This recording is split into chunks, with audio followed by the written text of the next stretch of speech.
So what's the damage?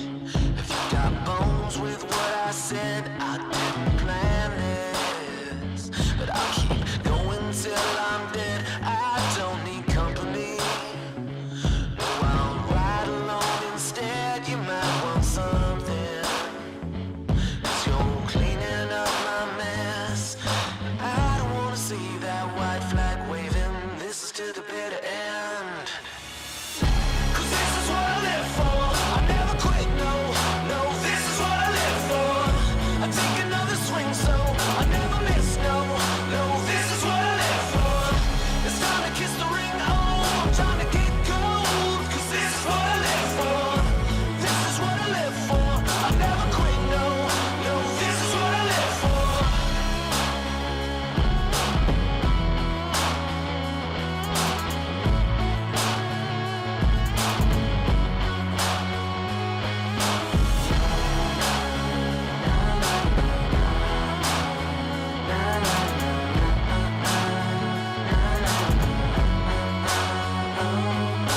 I don't wanna see that white flag waving. This is to the bitter end. 'Cause this is what I live for. I never quit, no, no. This is what I live for. I take another swing, so I never miss, no, no. This is what I live for. It's time to kiss the ring, oh, I'm trying to get gold. 'Cause this is what I live for. This is what I live for. I never quit, no, no. This is what I live for. This is what I live for. This is what I live for. This is what I live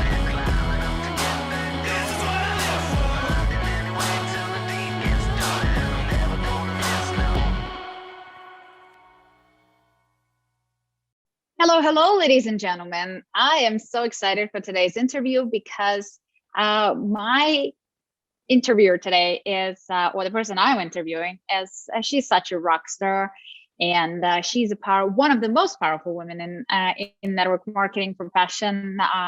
She's a great leader. She's an amazing woman, and I think that she's gonna share some journey. And I hope I'm not running a little too fast, but she got just kind of like did the first half of her number one rank right in the company. So she's kind of like on the journey to confirm it, but she gonna make it happen. I'm telling you, right? I'm pushing you. Actually, I'm putting you on the spot. All right, I'm putting you on the spot to tell everybody that. All right, so Karla Neal Pierce, she gonna make it happen. She is from now officially a number one in the company. So you got it, girls. Like we already declared it to the world. Thank you, thank you, thank you. So Well, it's actually the top rank in the company. There are two people in the rank already, so I will be the third, but it's the top rank in the all company. right. And we're gonna seal the deal. 1 month down, 1 to Absolutely. go. Love it, love it, love it. Well, you're gonna make it happen. And Carla, thank you so much for joining me today. I know you're super busy. I know you have a large organization that you're leading, it's a true honor and blessing to have friends like you in the profession that that I can call up and it's like, who are my powerful badass women? Come on, let's go bring some value. And I just wanted to have a conversation with you today and share a little bit of your journey, because like a lot of people maybe inside of your company they heard your story, but people outside of the or your organization didn't necessarily know where you came from and like how was your childhood. Are you coming from the family who kind of like supported your goals, supported your dreams, and cheered you on, or they were doubting? Or just tell us, what do you want to tell us about little Carla? Okay, so little Carla definitely comes from a supportive family. So my family supported me in the business. Many of them actually joined me when I first got started in the business. And when I joined, though, what was amazing for me is I was a divorced mother of one, raising a male child, on my own. So getting involved in the network marketing business gave me an opportunity to get another income in a household without actually having another person in the household. So it opened the door for me to be able to allow my son to participate in whatever extracurricular activities that he wanted to, but most importantly, close the gap for his college education, which was huge for me, as my parents didn't make me choose where I wanted to go to college. They let me choose wherever I wanted to go. I didn't have to choose it based on where I can afford. And Mm. I wanted that same opportunity for my son. And network marketing opened the door for that and so much more, so much more.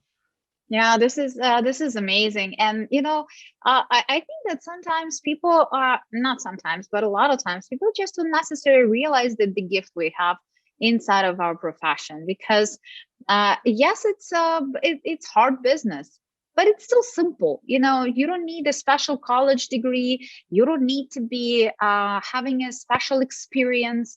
You can be a single mom, just like you said. You can just come from whatever different walks of lives. It doesn't matter your GPA, it doesn't matter your height, your weight, your skin color, your age. None of those things matter. It doesn't matter if you're male or female.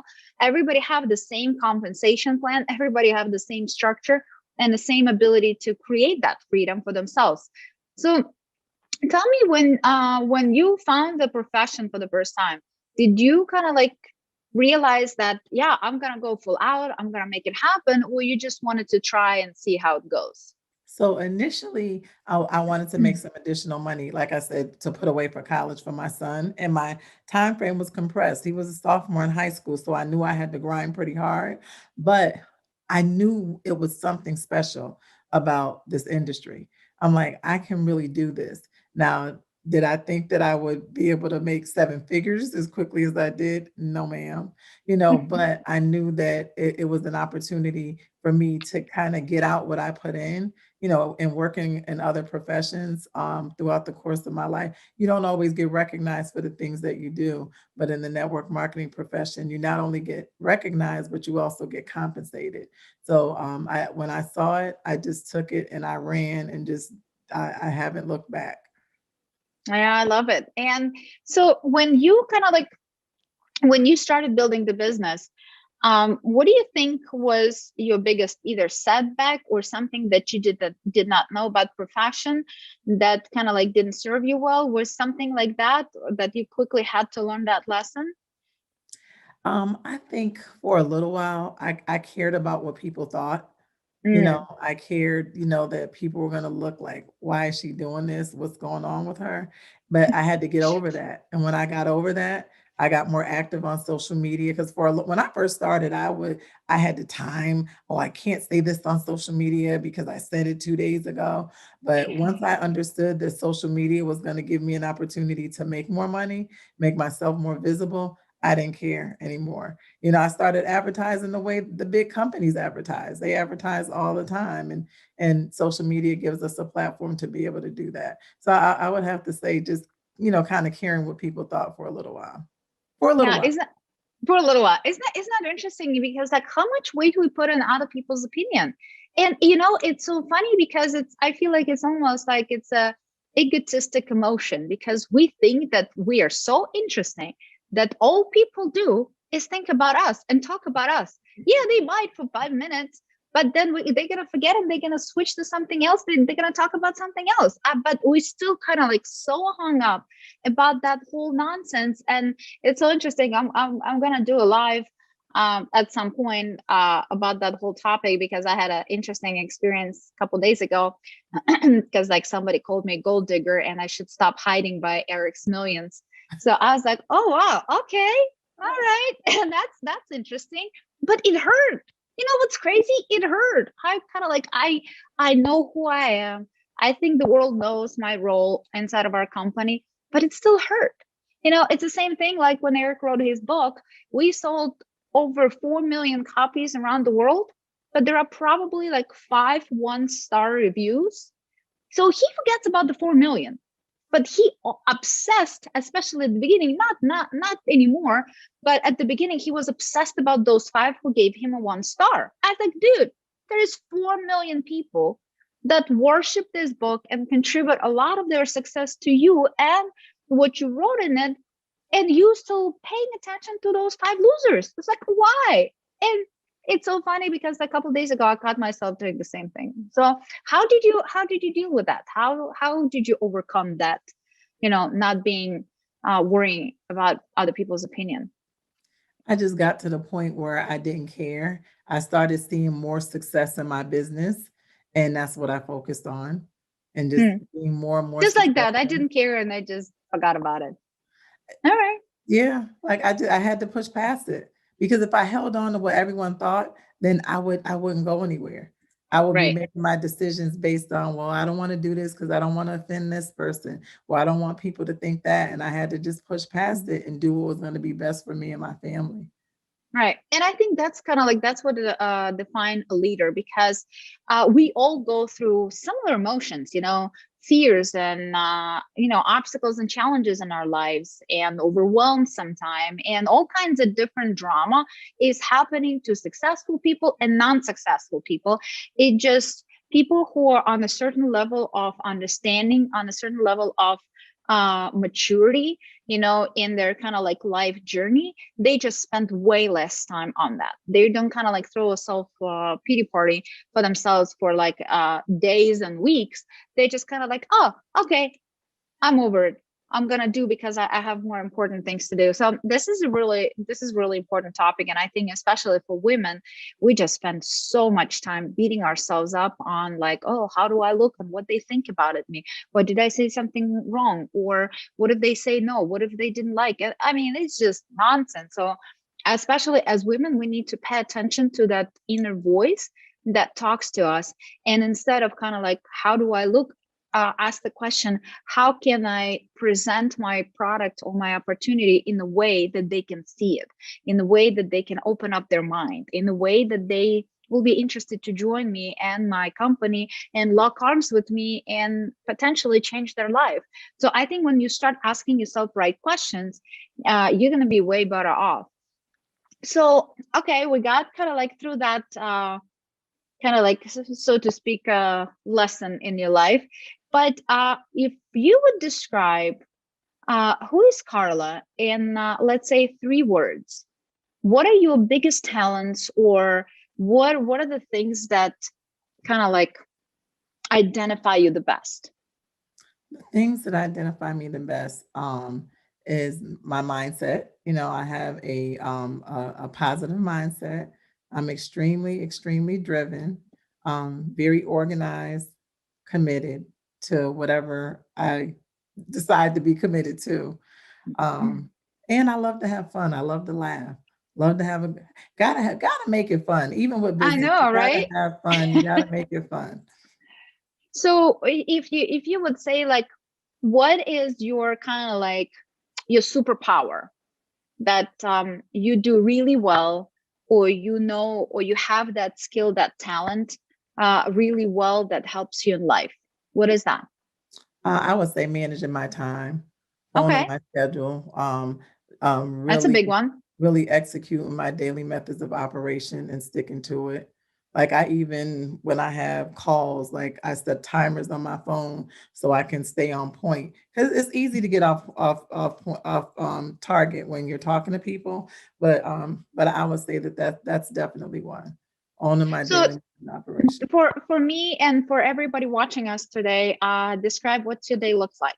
So what time do you wake up and what do you do? I wake up at 4 every morning.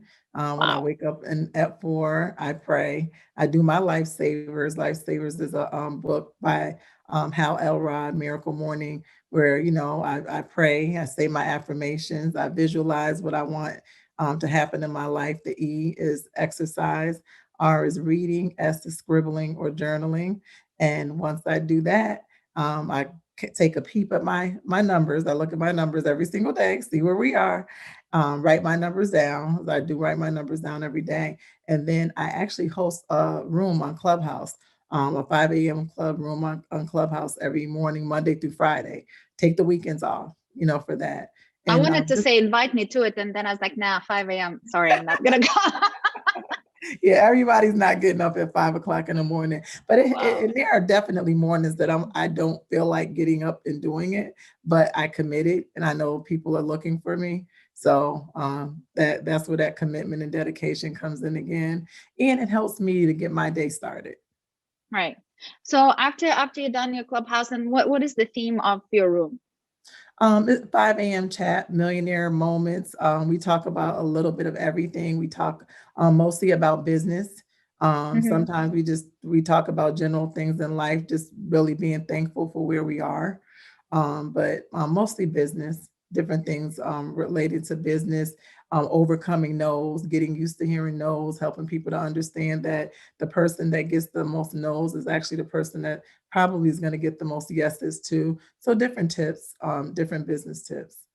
Do you find that your social presence and your brand grows because of the platform?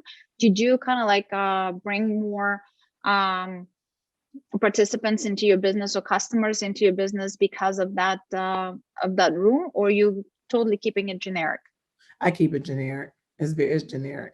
But people still kind of like probably DMing you and it's like, hey, tell me more about you. What do you do? They do. Yeah, they do. And I feel like, keeping it general helps everybody because if Right. you're interesting, then people are going to click your profile and say, let me Yeah. find out more about what this person does. And then if they want to know more, then they're going to DM you. So Yeah, and that's actually the reason why I knew you got what you're gonna answer, but I just wanted everybody to hear it because every time we have the opportunity to get on social media platforms, it does not have to turn to the pitch fest. It doesn't have to be like, oh, look at me, or look at my business, or look at this, look at that, join this, join that, or buy this, buy that. It's more of a bringing value, and people do business with people they like and trust. So if you build that relationship of trust, if you bring enough value, if they find that you find you somebody that they would like to do business with, they would find you off the platform. They will DM you on Instagram, and that's what we kind of like. That's what we mean in on the Clubhouse language when they DM. They find you on either Twitter or on Instagram, and they start that communication off the platform, and then that's where you can kind of like start on the journey of prospecting them into your company or the product or whatever it is. So it's really interesting because like I'm playing a little bit with Clubhouse, definitely not to the level I should be, just because I'm doing so much stuff at the same time. I was like, I should be scheduling as the Clubhouse room, but I was like, I don't have time. But I really like that you being very consistent and you kind of like scheduling it right away, and it's part of your day, part of your journey. It's just like easier to kind of like live by some of those expectations. And like you said, sometimes you don't feel like it, but because you already set that commitment, you're coming and delivering it. So after you've done your room, so then what do you do?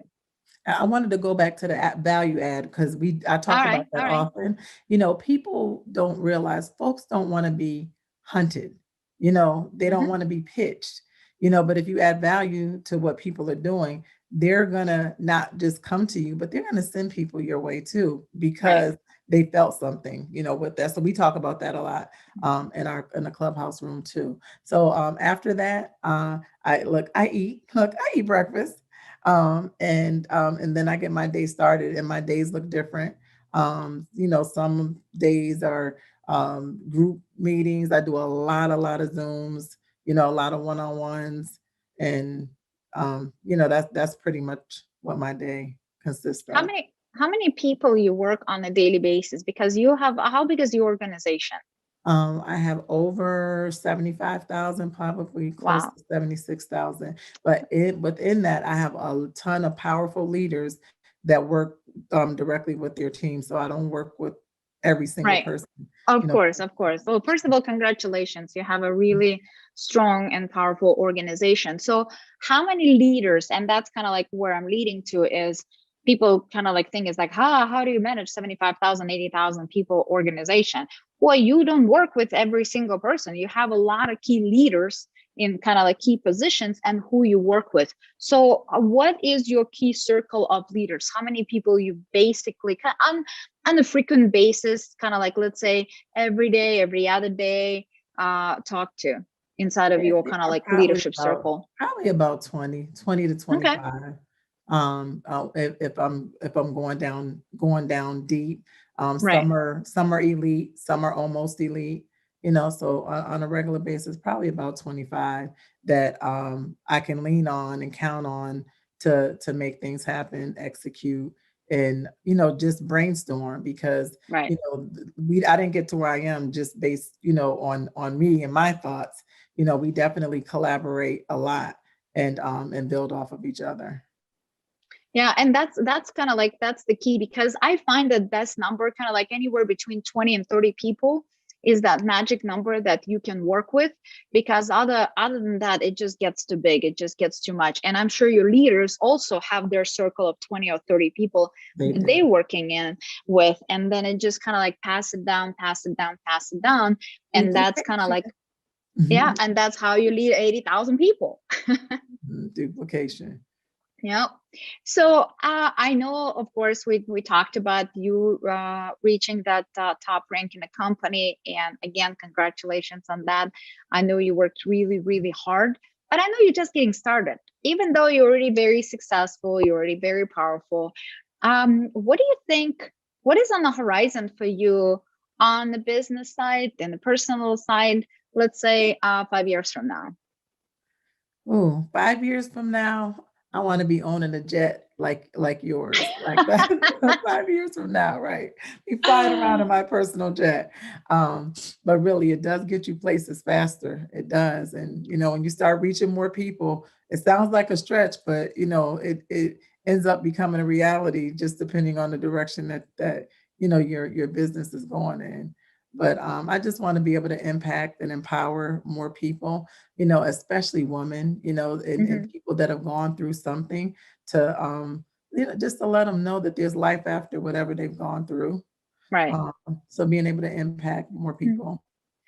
Sometimes it's just like so interesting. I kind of like, I almost feel a little apology in your voice. It's like, yeah, I want to have a jet. It's like, yeah, you absolutely deserve it, because first of all, you're working really hard.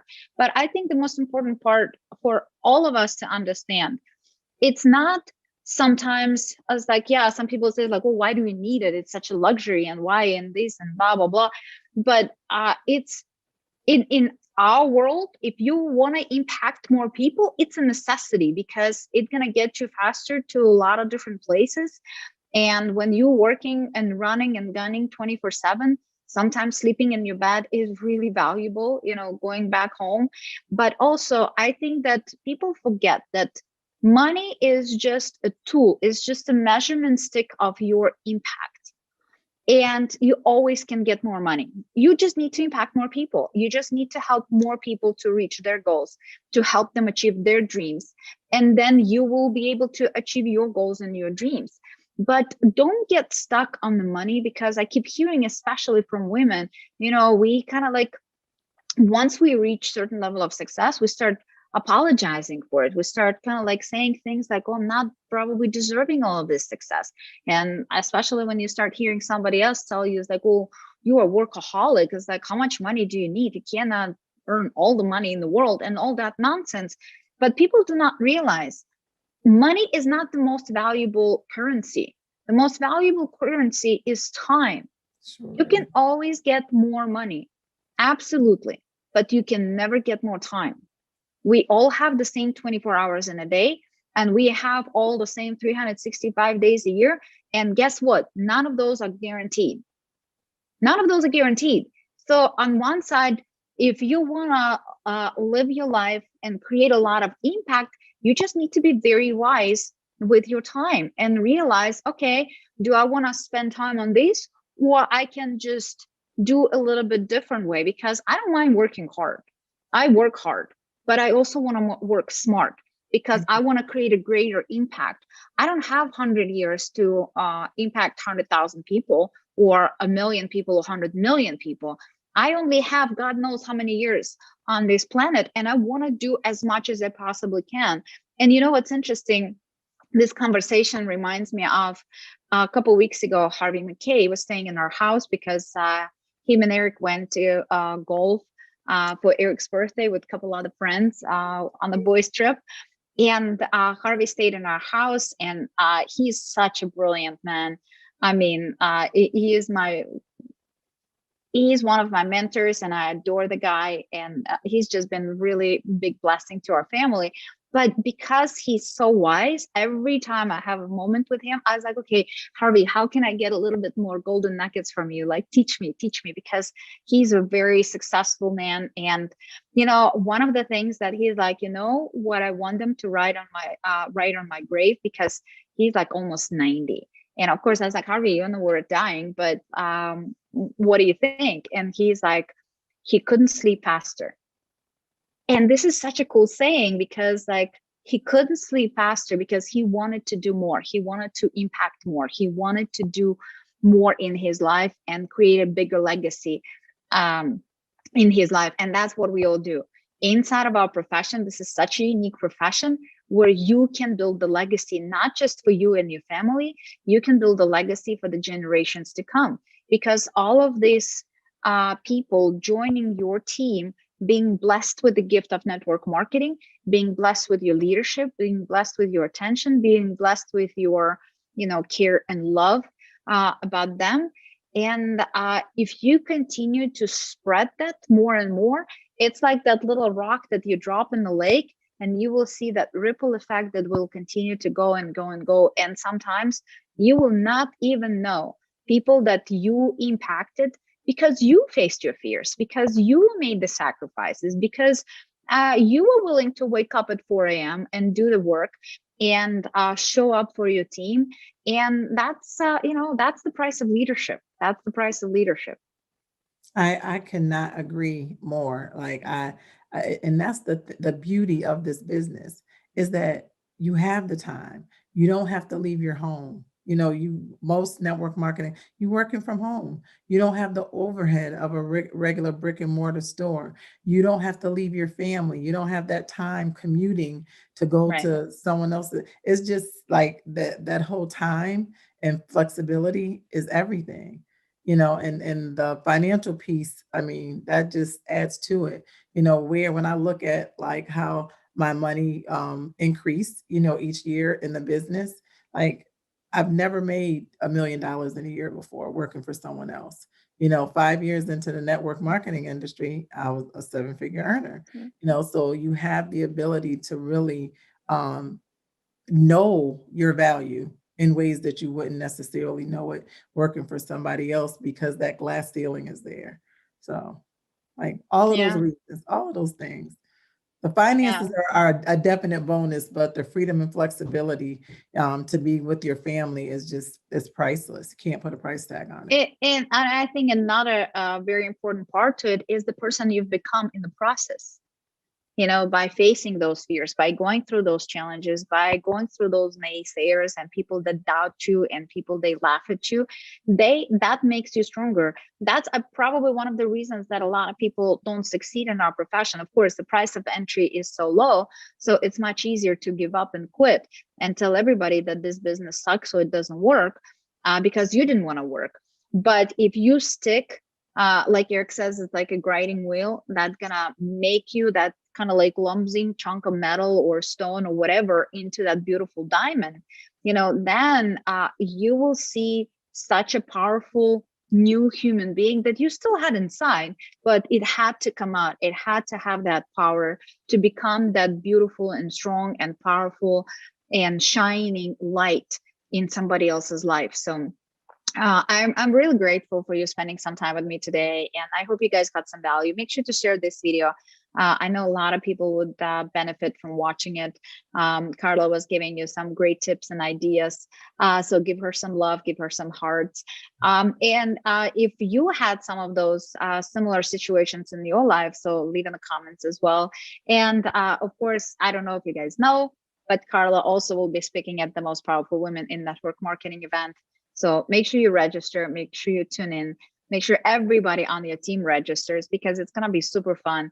We have some serious star power coming in from like all the way from Hollywood, but we also have amazing, powerful leaders from different companies, people who know how to build network marketing, not just kind of like by the books, not because they heard in theory or something. They're doing it every single day. You heard Carla, she has almost 80,000 people in her organization. So I guess she knows what she's doing. Do you? Yeah. So maybe you want to learn something from her. maybe she knows something that you want to know, because would you be okay to have 80,000 people on your team? I think you would. So make sure to tune in, make sure to register. It's going to be a lot of fun. We're going to be bringing hit. Carla going to be bringing a lot of hit, and it's going to be fun. So Carla, thank you so much. I know you have a lot of work, and I know I have very busy schedule. And if at some point I'll be up at 5 a.m., I'll tune in into your clubhouse room. Thank you so much. Thank you for having me. It's always wonderful talking to you. And I just appreciate you guys for the platform that you've created for everyone in the network marketing field. So thank you. Thank you. Thank you. Thank you. And like I said, everybody, give some loves, give some hearts to Carla, and I'll see you next time. Bye-bye. All right. Bye-bye. See you, everybody.